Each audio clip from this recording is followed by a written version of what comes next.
It's DJB live in a mix on Miami Beat FM. On the phone with me, I have Eddie. I'm sorry, Eddie, help me out here. How do you pronounce your last name? Generazio. Generazio. Okay, all right. Sorry about that. It's all right. So tell me a little bit about yourself. Like when did you start? When did you start doing music and singing? Well, I've been playing drums since I was about 12, and I've been in a band for about 10 years. It started off as a Metallica and Godsmack cover band, and then we eventually decided we wanted to do something a little more interesting. Cool. That's great, man. That's great. And you guys are really great. Looking forward to this show tonight. I can't wait to play your tracks on the air. Thanks, man.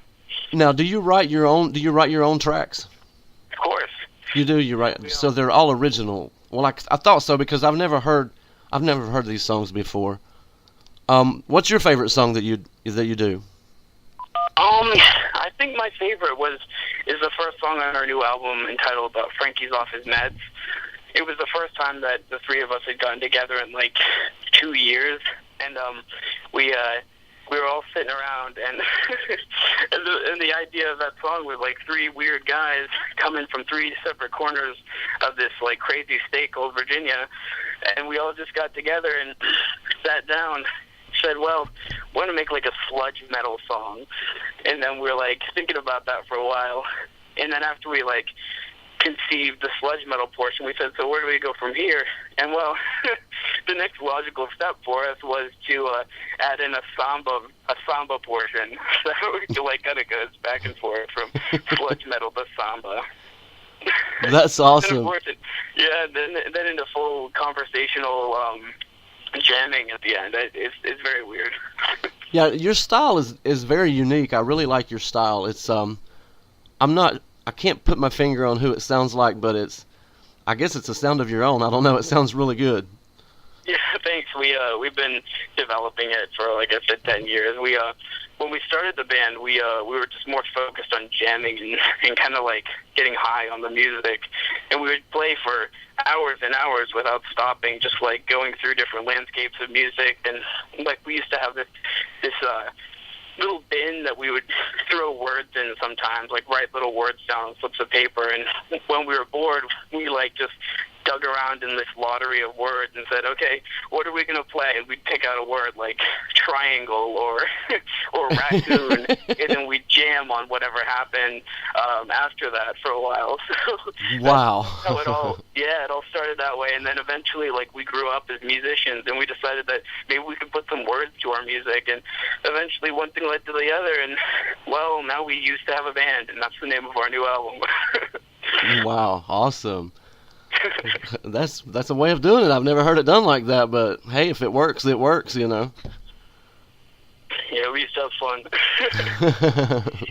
So now, do you do any traveling? Like, I mean, as far as your singing goes, do you do any do you travel out of state? Like, do you do concerts? Well, we used to. We used to travel a lot, but now since we're all in these different chapters of our lives, we've just kind of turned into a studio band.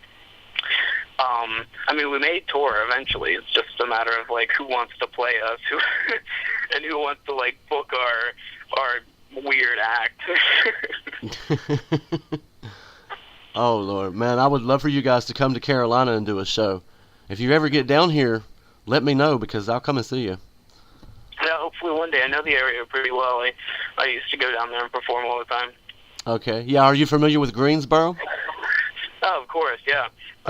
One of my friends and I, we went and saw, no, actually the lead guitarist of the band, sorry, like these identities are always shifting. Lead guitarist, Makadishu Corey Bartos, and I went to go see Van Halen when they did their big reunion with David Lee Roth back in 2007 at the Greensboro Stadium. Greensboro Coliseum. yeah, whatever. I mean, it's a huge place to us, so we always thought it was like a football stadium in comparison to the pavilions we're used to seeing bands at. Yeah, that would be the Greensboro Coliseum. That's a big place. It really is. Now, do you guys do any ballads, or do you just do upbeat stuff? Well, I mean, we thought about doing ballads for a little while, but then we realized that we weren't really feeling in a ballad mood whenever we'd get together to record. So the closest we get to a ballad is this ode to stripping called Swing My Penis, and it goes, swing my penis to the left, swing my penis to the right. Well, I swing it all day, and I swing it all night. You know that song's going to be a hit on my station, don't you? Oh, I surely hope. Everybody is going to freaking love that song. I'm telling you, they are. It's just, and I haven't even got to review it yet. It's still sitting here on my hard drive, but we'll get to hear it tonight on the show. Wow. It'll be fun. It's funny, every time I show somebody our music, they're always like, yeah, I kind of get, wait, where is this going? When you listen to our album, it's like collagist. That's how we, like, kind of bill it. We're an experimental rock band who does collagist album work. And, and really, when you listen to it, it's like we're going on one track, and then it completely switches to another. You're thinking, like, yeah, this is a rock band. I understand they're doing, like, metal, and what's all this samba crap? And then we turned into actually, there is kind of a ballad, and it's like a Christian rock song that we decided to write, because who doesn't want to do Christian rock? Okay. Yeah. So, and you've been doing this since you were 12 years old. I can't get that song out of my head, and I haven't even heard it yet. Oh, my God. Wow. So you've been doing it since you were 12 years old, playing the drums. Yeah. Now, do you play guitar? Yeah, that's how we do a lot of our writing. We would like sit around and jam out on like acoustic guitars in the middle of the wilderness and and like kind of like try to conceptualize what we're going through in our lives. But yeah, I mean, I've played guitar for a little while, not half as long as I've been playing my drums though. So I've always been a drummer. You know, like you're born either a guitarist or a drummer. Period. If you're gonna be a rock and roller.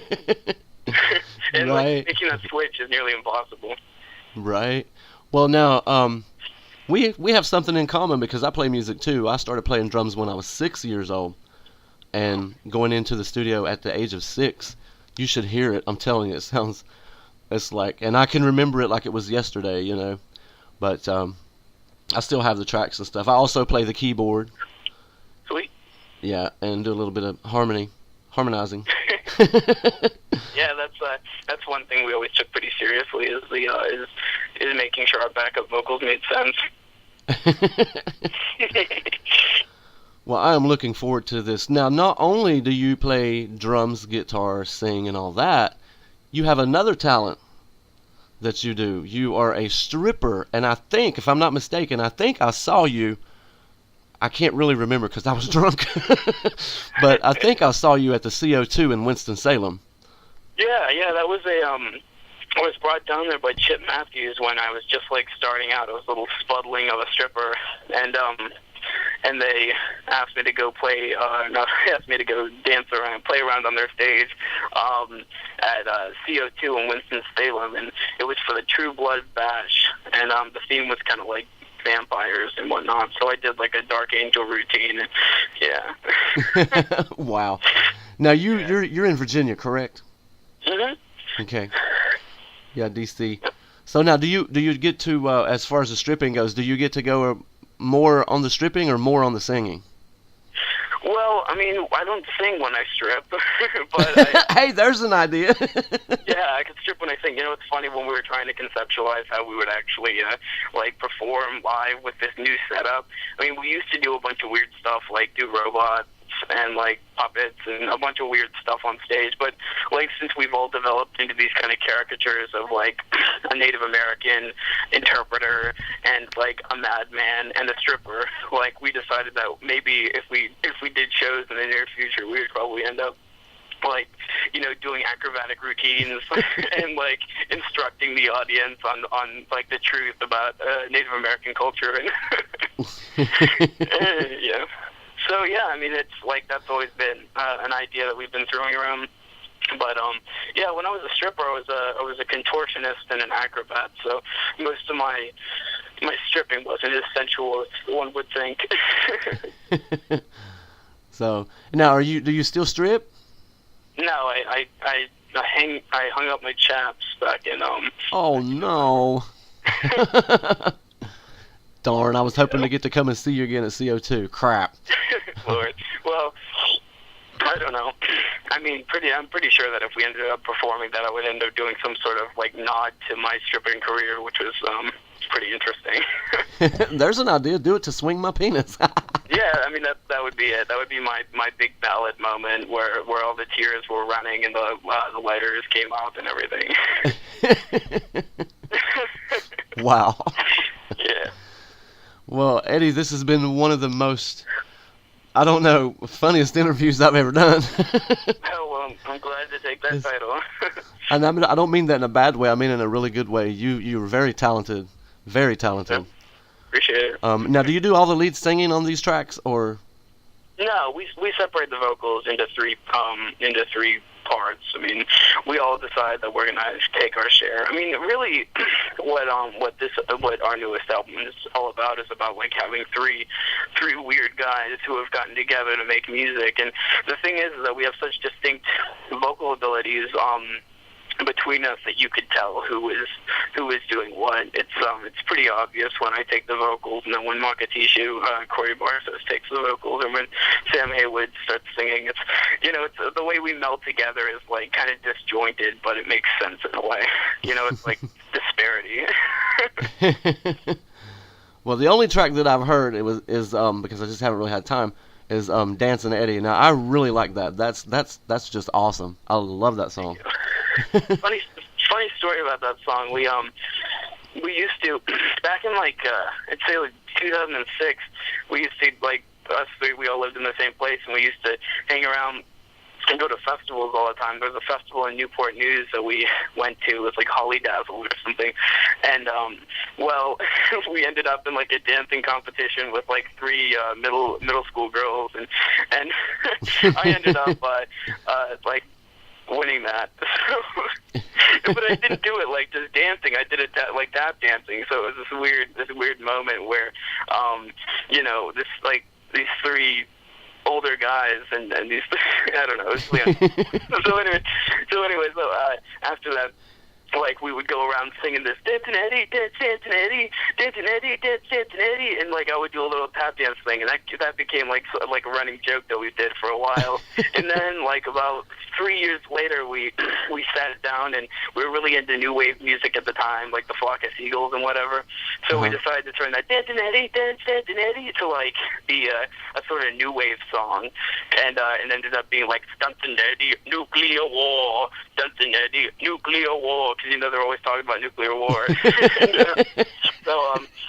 that all happened before I even started stripping. So it ended up being like a precursor to what we like ended up where we ended up being, because it's funny, like the lyrics are like dancing Eddie, he's wearing pink socks and flowers in his hair, and it's funny because unconsciously I did photo shoots where I was wearing these pink socks and I had flowers like stuck in my head. It was so weird. But anyways, like coming back to that, we re-recorded it for the album, and it was like had this like uncanny sort of feeling about him. Because it was like kind of telling the future. I was never a dancer before. I was like a joke tap dancer. But funny story. Wow.